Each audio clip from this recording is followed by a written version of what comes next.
Selamat siang, kelas 12 AKL. Hari ini kita kembali lagi dalam mata pelajaran praktikum akuntansi lembaga atau instansi pemerintah. Nah, di sini kita masuk tentang koreksi ya. Di mana minggu lalu saya sudah memberikan video kepada kalian untuk membicarakan tentang koreksi ya. Nah, yang pertama ini ada penjelasannya. Nah, kalian bisa buka materi hari ini itu di buku kalian, yaitu di halaman 130 ya.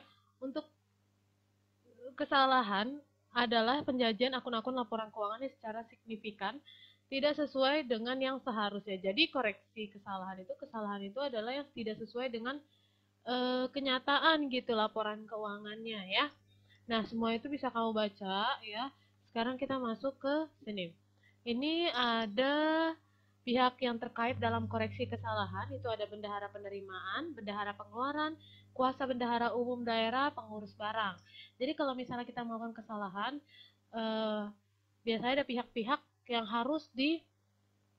harus bertanggung jawab atas kesalahan keuangan ya. Nah, di sini ada contoh studi kasus ya. Nah, itu bisa kalian buka di halaman 132.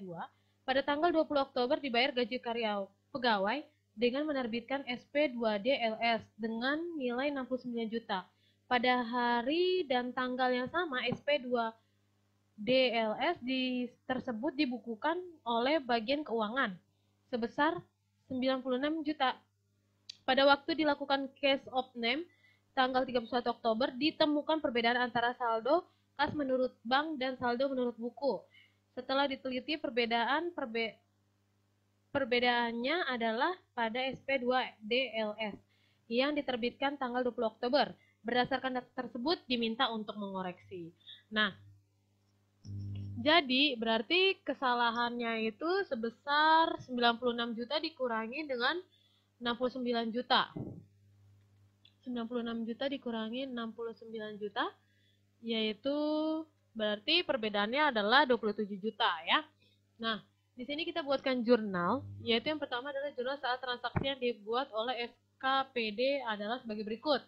Belanja pegawai ya, pada R atau K PPKD ya. Jadi di sini tuh keterangannya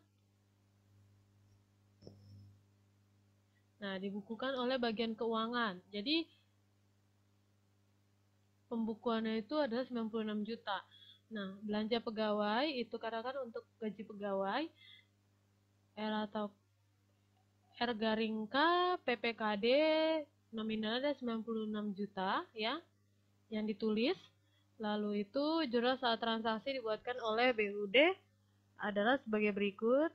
RK-SKPD pada di kas daerah. Jadi 96 juta ya. Jurnal koreksinya yang dibuat adalah oleh SKPD adalah sebagai berikut. Jadi koreksinya itu berapa nih selisihnya RKPPKD pada belanja pegawai ya. Jadi supaya dia dikembalikan lagi 69 juta ya. Jadi di sini belanja pegawainya dikurangi 27 ya. Nah, sini ada lagi, terus ditutup jurnal koreksi yang dibuat oleh BUD adalah sebagai berikut. Kas di kas daerah pada RKSKPD. Jadi uangnya dikembalikan lagi 27 juta ya. Oke, yang kedua adalah tidak memengaruhi kas pada periode berjalan ya. Tidak mempengaruhi kas. Kalau yang tadi kan ini kan mempengaruhi kas ya. Nah, ini yang tidak mempengaruhi kas. Sama soalnya ya. Nah, jurnalnya yaitu yang pertama adalah belanja barang. Ya, belanja barang pada RK PPKD 69 juta. Ya, 69 juta. Sebentar. Oke, di sini jurnal saat transaksi yang dibuat oleh adalah RK-SKPD ya, kas di daerah. Jadi ini yang kalau misalnya dia tidak mempengaruhi kas pada periode berjalan, yang kita ambil adalah yang sebenarnya ya, angka yang sebenarnya itu 69 juta ya. Nah, terus Selanjutnya, studi kasus 9. Oh ya, di sini dia harusnya ada jurnal lagi. Ya, tapi saya lupa masukinnya. Harusnya di sini ada jurnal lagi, yaitu jurnal koreksinya, ya. Itu jurnalnya itu adalah belanja pegawai pada belanja barang, ya. Itu ada di halaman 133. Dan untuk jurnal koreksi yang dibuat oleh BUD-nya itu tidak ada jurnal, karena memang tidak mempengaruhi kas pada periode berjalan, ya. Nah, sekarang kita lanjut ke yang sebelah. Nah, yang ini aja nih. Yang ini nih, ya. Terus, kesalahan tidak berulang yang terjadi pada periode sebelumnya. Jadi, kesalahan itu jangan sampai terjadi berulang ya pada periode yang sebelumnya ya. Itu kalian materinya bisa baca sendiri ya. Nah, sekarang kita masuk ke contoh studi kasus yang 10 halaman 135. Oke, pada tanggal 26 Oktober diterima setoran dari pendapatan retribusi parkir dengan STS nomor 123 sebesar 15 juta. Pada hari dan tanggal yang sama, STS tersebut dibukukan oleh bagian keuangan sebesar 51 juta. Pada 5 Januari 2019 saat menyusun laporan ditemukan perbedaan antara saldo kas menurut bank dan saldo menurut buku sebesar 36 juta. Oke, berarti itu didapat dari 51 juta. Nah, sedangkan di sini pendapatannya dibukukan. Nah, penulisannya adalah 51 juta sedangkan yang diterima setorannya adalah 15 juta. Berarti selisihnya itu adalah 36 juta ya. Nah, dibuatkanlah jurnal. Jadi RK PPKD pendapatan retribusi sebesar 51 juta ya. Lalu di sini jurnal saat transaksi milik BUD itu kas di kas daerah 51 juta, RK SKPD, jurnal koreksi yang dibuat oleh SKPD adalah pendapatan retribusi 36 juta, yaitu adalah selisihnya antara yang di bank sama yang di buku ya.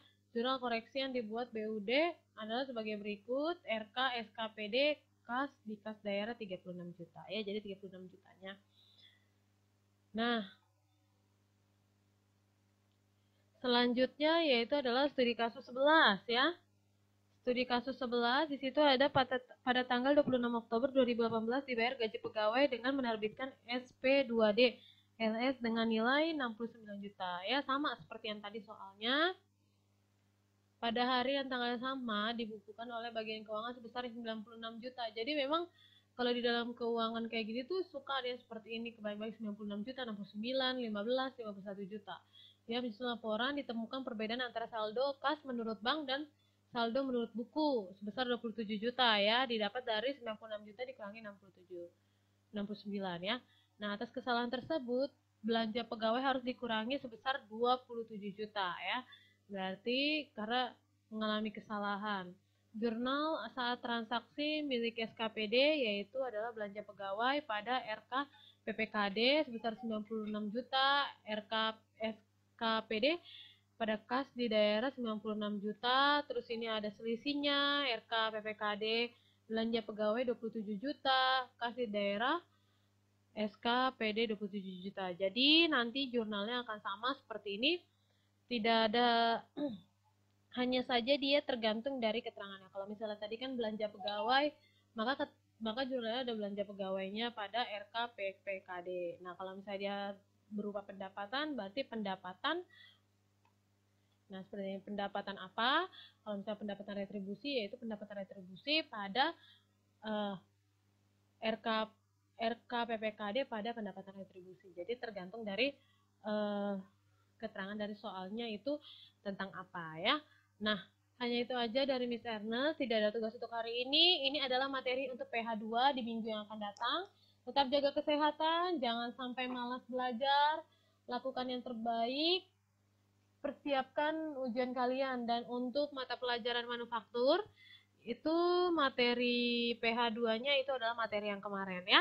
Nah, tetap semangat, jangan sampai sakit dan jangan keluar rumah jika tidak penting ya. Hanya itu saja dari Miss Eres. Sekali lagi Miss Eres ucapkan terima kasih.